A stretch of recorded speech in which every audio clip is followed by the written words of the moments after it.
Hey toy fans, Aaron here. Today taking a look at the expanded universe release of Grand Admiral Thrawn. This was a little subsection of the Power of the Force 2 line and came out in 1998. And I finally found all my card backs for these figures, my loose ones, so I can finally talk about them. And if you don't know, you'll see why that's important in just a moment. But here's a look at that figure on the card. As I mentioned, it's part of that Power of the Force 2 line, so you still get Darth Vader in the upper left corner, that Star Wars Expanded Universe logo on the top right side. On the left side, you get the look of Grand Admiral Thrawn, specifically from Heir to the Empire, which was portrayed in the comics. And the notation that this package becomes a 3D placing. And of course, through the blister, you get a look at your included action figure, the accessory. And here's a look at the back side of the card, where on the top right side, you've got a bigger look at that same image of Grand Admiral Thrawn that we saw in the front.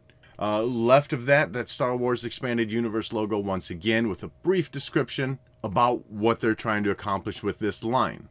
Through the middle, you've got to look at what the card back looks like when it's opened up, revealing that 3D scene. A deeper description about Grand Admiral Thrawn. And then along the bottom, you got to look at some of the figures that were available in the Expanded Universe line, along with some vehicles. And since we're talking about the card, why don't I just go ahead and show that off. This is how it looks when that card back is cut along the top and opened up, revealing a very nice comic book looking scene. I'm guessing this is him above one of the Star Destroyers or something. But detailing to that printed image looks great. The overall design and colors used are, not looking realistic, but looking like they kind of jumped right out of the comic book page, and I like that. Especially since that's the whole idea of this figure, right? Or this line. When you fold it down, you got a couple tabs to help keep it opened up, locked into position. It holds well, doesn't try to close on me, and, makes a great display piece for the figure, as you can see here.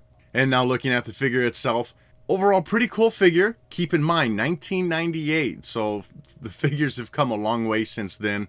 But even this guy had come a long way since the line relaunched in 95. As you can see, he's not the overly muscular figures that we originally got. And since, yes, as I mentioned, he came out in 98, that's the frame of mind I'm using when I'm talking about how this figure looks. Not comparing him to today's releases, and certainly we're not looking at him in comparison to how Grand Admiral Thrawn looked in Rebels and what we've received for that updated look, if you will. So looking at that head sculpt, based on what I'm seeing on the card art, he's a very different looking character in action figure form. I know some of the art varies from publication to publication, but he just kind of doesn't have that stern look that you saw on the packaging. It's a much more rounded face rather than the slender, strong-looking one. Beyond that, though, very pale blue-looking skin. Based on what I'm seeing printed, it's only slightly lighter in color, but awesome red painted eyes. And then, of course, you got that dark black hair. Some nice texturing placed in for some detail to the sculpt,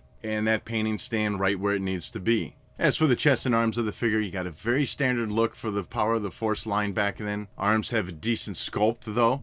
You've got a soft bend at each elbow, and some various ruffling and folds of the fabric throughout each arm. For some reason, the hands are both all white. I would have imagined they would be blue. I don't know if the character wore white gloves, so I can't say, given my limited knowledge of Grand Admiral Thrawn, I can't say if this is a miss or not. So just leave it at that. Through the chest, things are looking very much like an Imperial officer's uniform, so relatively plain.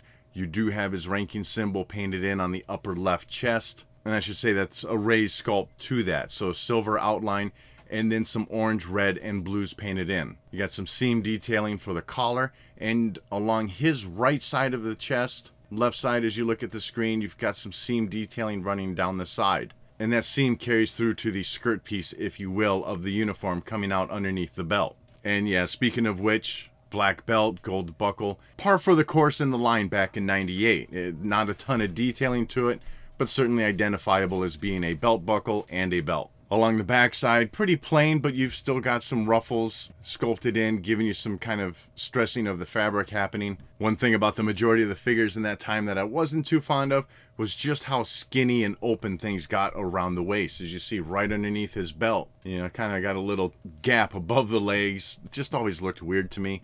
I get why it's there, but thankfully that's something that's gone away over the years. And then as far as the legs, nothing crazy here. Sculpted pants, all white, matching up with the top half of the figure, and some ruffles and such to kind of give it some dimension. And then you get to those black Imperial officer boots, Bit of a dull finish, so that's looking pretty cool.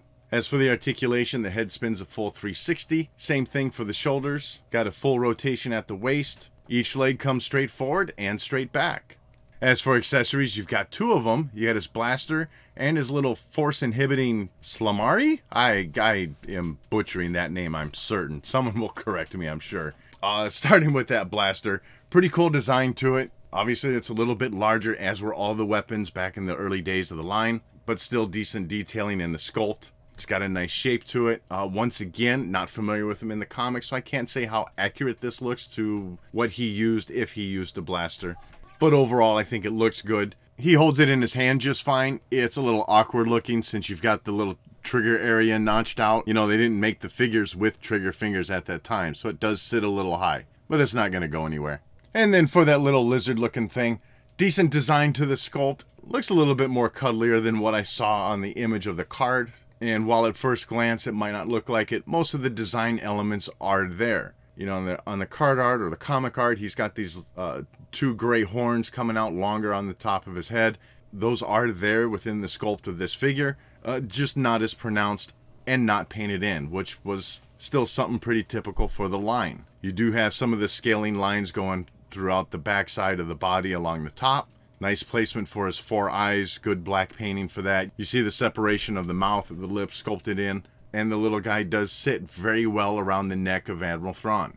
And so overall for me, you know, like I said, it's a pretty good release for the action figure. This came out in 1998. He doesn't have that muscled steroid appearance to him. Pretty good paint application, although not that this figure needs that much, you know, the blue skin, white costume. But what little detailing you're getting isn't, you know, bleeding off the edges. Not that a lot of the figures back in those days had that problem. And like I said, I don't know if it's a miss or not that the hands are not blue. Maybe he's got white gloves on, maybe he doesn't. And I love the addition of the 3D pop-out background. Something very different. I think overall it looks great. Very nice coloring to it, good design. And it gives a little added element to the character. So that's going to wrap this one up. I'd love to know what your thoughts are on this figure in the comments section below. And as always, thanks for watching.